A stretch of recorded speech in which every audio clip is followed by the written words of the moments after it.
So often, women who've had C-sections are kind of given, like, once everything's healed, the skin looks good, there's no infection. You're kind of given the green light to go and just live your life, which is awesome and very much needed. But we also have to learn how to reconnect to that part of our body, because when people are like, oh, well, I had a C-section, does that mean that my pelvic floor can be compromised or something's happening to my pelvic floor? And I'm like, absolutely. People's heads were like, poof, like they literally explode in front of me. I'm being very dramatic, but you know what I mean. So we really need to reconnect with that part of our body as early as possible, especially because sometimes it's a major surgery. Like, I don't care how many people downplay it. It's a major surgery. Like, tissues have been cut.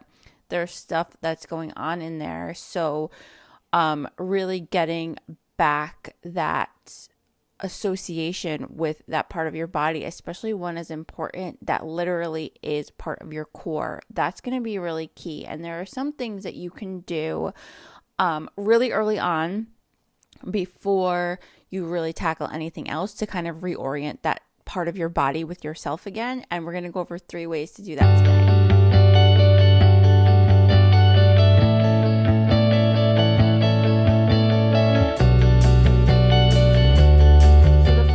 That you really want to do when you're ready, and I just want to preface this by saying I am not a mental health professional, so if this is something that's very difficult for you to overcome, regardless of how far out you are from your C-section surgery, I want you to be okay with seeking help from a mental health professional, because this is something that will be really beneficial to you. I always say people should have a mental health professional in their back pocket for life in general, because they're just such a great support system. So I really want to throw that out there first. A lot of people, postpartum people, feel kind of like dissociated from their abdomen after having a cesarean, because it's like, I always get like, it looks so ugly, I hate it, my stomach's not the same. And I'm not like, I'm not shaming anybody who thinks this way, because I have not had a C-section myself. I can't imagine how stressful it might be and what you're going through. But I do want to make this a point that the way you talk to yourself and the way you associate with that part of your body and what you do afterwards is going to be really important. So I wanted to throw all of that out there before we dive in. So when you're comfortable, when you're ready, you're going to try to reassociate with this part of your body. And the first way you're going to do that, it's going to sound very woo-woo, but it's so true. You're going to want to look at your scar. And again, I know this is very emotional for a lot of postpartum people, but I really want you to look in the mirror, look at your belly, look at your scar, and really, like, I want you to look at your face and your scar, so like, you know, that's part of you. And again, like, I know that sounds so weird, but we need to reorient ourselves with that part of our body if we want to engage, because what lives under the that scar, right? So think about this. What lives under there? You have your abdomen, which is literally your core, like part of your core structure. So your deep abdominals, the muscles that live under your six-pack, affect the pelvic floor and the diaphragm, and vice versa. So if we're kind of like neglecting and ignoring this part of our body and being like, I don't even want to look at it, what does that then mean for us down the road when it comes to pelvic floor function and just general core function and your breathing even? So really, like, getting reacquainted with this, like, take your belly out on a date, you know what I mean? Like, just look at it and just appreciate it and really reassociate that with being a part of you. And that is like the first thing you can do when you're ready before it's even healed. Like, just really look at it. Another thing you can practice doing before you get the green light to exercise is really simple too. Like, after you look at it, you want to be able to reconnect with your breath in that area. So nothing crazy, like no holding your breath, but a lot of postpartum people who have had cesareans tend to overcompensate when they breathe by breathing with their chest. So you see a lot of chest expansion. We call it chest excursion, which you might get some like with normal breathing, even if you're using or you were filling your abdominals with breath. But we don't want all of the action coming from here. We want some in that belly and in the abdomen. So what you can do pretty early on when you're comfortable, again, like only do this when you're comfortable, but you kind of want to have a hand on your chest, a hand on your belly, and really like try to fill that part of your abdomen up with air.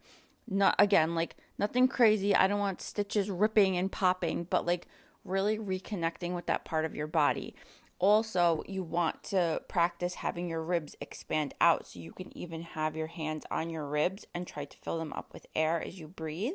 We want to minimize, again, the predominant chest excursion, and we really want to fill, we call it your thoracic cavity. So like your rib cage, and then we want to fill that, be able to fill that, expand that. We want to be able to fill the abdomen, somewhat expand that. Because again, if you're not, and this is just a cautionary tale, this is not a definite thing, but if you're not really filling that part of your body up with air, what could happen is that the scar tissue then accumulates and there's adhesions there and you're just not like really connecting, and then your pelvic floor can be not the most flexible. And then what we see with that is that there could be potential pain for sex, there's potential leaking, there's potential urgency, meaning you feel like you have to pee and you don't really go very much, or constipation and the whole line, right?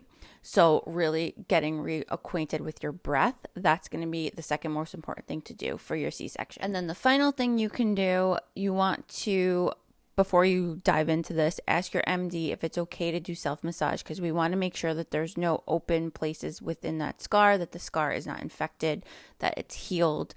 And really ask your MD if this is okay first before you go jumping in to do it. So once your scar is healed, you get the green light to do self-massage. You're going to do a couple of things. So one is called cross friction massage. So you're literally going along the scar with your fingers and you're just kind of like moving up and down the tissue very lightly. There should be no pulling, no discomfort, no pain. It just feels like a very light, gentle stretch. And then you can also do little mini circles along the scar itself, above the scar, below the scar. And what this does, like, I love this because it kind of like, it teaches your nervous system. It's very calming for the nervous system. So your nervous system's not so like, oh my God, what's happening? Like, it helps you calm down. It helps your nervous system calm down. It helps your body calm down. So then this part of your body is not so like, we call it like hypersensitive. So it helps with, so a lot of so I'm like getting ahead of myself here, but a lot of postpartum people will be like, my scar just feels weird. It feels numb, which is totally normal. But, really reestablishing touch and light touch and getting reacquainted with this part of your body will help you kind of associate it so that you're working as a whole system. I always like to say we don't work in parts, we work as a whole system. So really, like, on top of looking at the scar and breathing into the scar, we're now adding light touch to the scar. So it's kind of like a full circle thing. So we're like incorporating everything so that you're not so dissociated with it. And then a bonus thing after doing this type of massage to yourself, you can then do the breathing exercise we talked about in part 2, which so you get the light touch to calm everything down, to allow your nervous system to say, okay, it's okay to start using this area. And then you might even get some more mobility with that additional breath work. 3 things you can do for your C-section.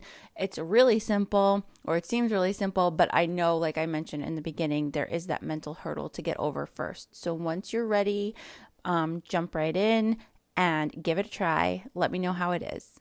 Caring for your body postpartum is one of the things I cover in my course called Finally Floored. We are open for business right now, so I'm going to drop the sign up in the notes below. If you'd like to check that out, go check it out. signups end on April 11th, 2021. So make sure you get in. I'm so excited about this program. And again, if you have any questions, please drop me a line, send me an email, comment, whatever is good for you.